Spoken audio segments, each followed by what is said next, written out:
I would request Dr. Karshit Joshi to introduce our next speaker, please. Now we have Dr. Pawan Amin also here. So, Dr. Pawan, please. Yes, yes. Thank you, Dr. Jimit, for covering all the aspect of the pioglitazone. So, our next speaker is Dr. Sanket from Nagpur. He is diabetologist in Diabetes Clinic and Research Center, Nagpur. So, he will speak on past, present, and future of DPP-4 inhibitor. Dr. Sanket, stage is all yours. Thank you. At the outset, I would like to thank the organizers of Swasthacon for this opportunity, and I will be talking about the past, present, and future of DPP-4 inhibitors. So, DPP-4 inhibitors were launched first time in 2006, and over the next 6 or 7 years, 3 or 4 gliptins were launched. And the entry or launch of DPP-4 inhibitors is very much similar to a firstborn child which receives a lot of adulation and admiration and attention. So DPP-4 inhibitors also had a blockbuster entry because of their moderate glycemic efficacy, because of their extreme safety profile, practically no hypoglycemia and weight neutrality, and a synergistic combination with all anti-diabetic drugs as well as with insulin. One of the most important actions that one should remember is the effect of these drugs in Asians is better as compared to non-Asians. And it could be because of various reasons like more pronounced incretin defect or a more pronounced insulin secretory defect in patients, in Asian patients and Indians. So in our own clinical practice, one should consider using DPP-4 inhibitors high up in the hierarchy after metformin. A number of CVOT trials with gliptins have shown that they are CV neutral, except the trial with saxagliptin, which has shown some increased risk of heart failure hospitalization. And unfairly, probably in 2017, the US FDA said that this could be a class effect of all the DPP-4 inhibitors and had issued a warning. But later on, one of the most fast-breaking CV outcome trials with gliptins is the Carmelina, which was published in 2019, which randomized linagliptin versus placebo. And in this trial, it was a path-breaking because it was the first trial to include patients with CKD.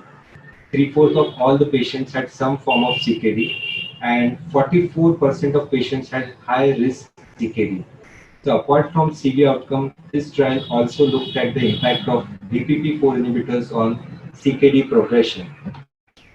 And like all other outcome trials of gliptins, Carmelina also had CV neutrality, but more importantly, it also showed that there was no worsening of renal function, and in addition, they had modest improvement in macroalbuminuria. So in clinical practice, one should consider use of gliptins in patients with diabetic nephropathy in addition to all other agents which reduce albumin levels. One of the most discussed trial today is the VERIFY trial, which probably it could be right to say that it has brought in a new era in management of type 2 diabetes. And in this trial, looked at patients with newly diagnosed diabetes with a HbA1c between 6.5 and 7.5%. And they were randomized to a combination of vildagliptin and metformin versus patients with metformin alone. And this trial looked at the time to treatment failure, that is, the time when additional antidiabetic drugs are required.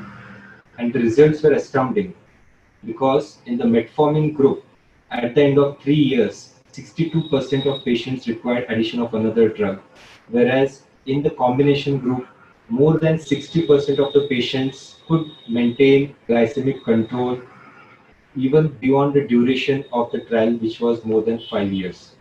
So probably if we start this combination at the time of diagnosis in certain patients, then it could really alter the course of their type 2 diabetes. And in our practice, we often come across patients who are very sincere in their follow-up, and once they become asymptomatic and their blood glucose gets under control, they just simply disappear or are lost to follow-up. However, they continue to take their medication. So if such kind of patients are on a combination of Vilda and metformin or gliptin and metformin, then they are less likely to experience micro and macrovascular complications and achieve a durable glycemic control. For most of the time, DPP-4 inhibitors had a smooth ride, but it was the arrival of the second child, the troublemaker, the SGLT2 inhibitors, which created a lot of trouble and difficult times for DPP-4 inhibitors. This was primarily because of the number of CV outcome trials with SGLT2 inhibitors, which have shown CV benefits as well as renal benefits. And in today's practice or practical guidelines, the DPP-4 inhibitors have been pushed to one corner, and these drugs are indicated when glycemic control is desirable in patients who do not have any cardiorenal comorbidities. So one can consider DPP-4 inhibitors at par with SGLT2 inhibitors or GLP-1 receptor agonists. In addition to these kind of patients, even in patients who are more prone to hypoglycemia are also good candidates for these drugs. It is often said that one can blindly give DPP-4 inhibitors to any type 2 diabetic patient. However, often we overlook this particular side effect of acute pancreatitis. It is a rare side effect, although and a real side effect. And one new case of acute pancreatitis occurs if we treat around 800 patients for 2.5 years. So this is a class effect and not a drug-specific effect. One should always avoid use of these drugs in patients with a past history of acute pancreatitis, and one should replace these drugs if a patient is suspected to have acute or chronic pancreatitis. So the tussle between the firstborn and secondborn cannot go on forever, and the way forward is to combine both DPP-4 inhibitors and SGLT2 inhibitors together, primarily because of their synergistic action, more durable action, safety profile, and a number of pleiotropic effects, especially on the cardiovascular system, on the pancreas, on the liver, and kidneys.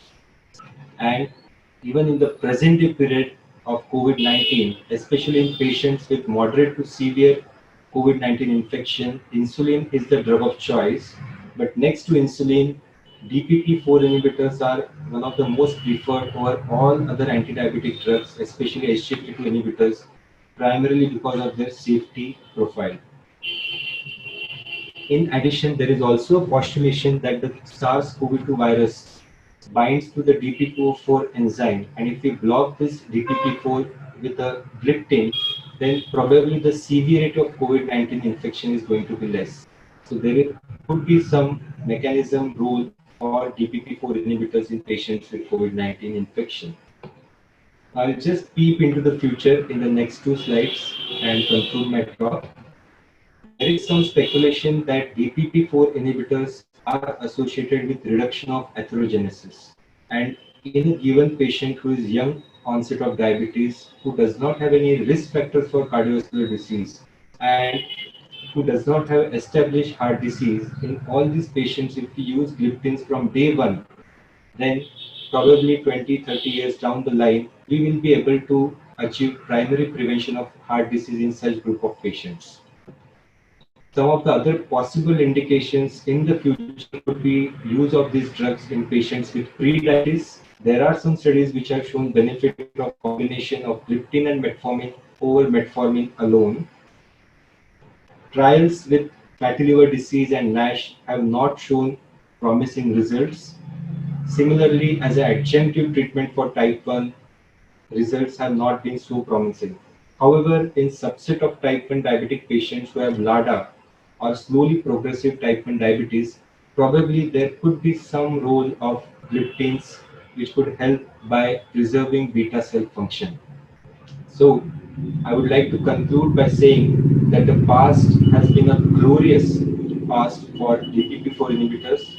In the present day era of SGLT2 and GLP-1 agonists, with a lot of their trials, the DPP-4 inhibitors have managed to sail with the tide, but the future 10 or 15 years down the line is going to be very tough for survival of these drugs, primarily because of a very stiff competition from newer agents, all the GLP-1 analogs, SGLT2, SGLT1 inhibitors, and so on and so forth.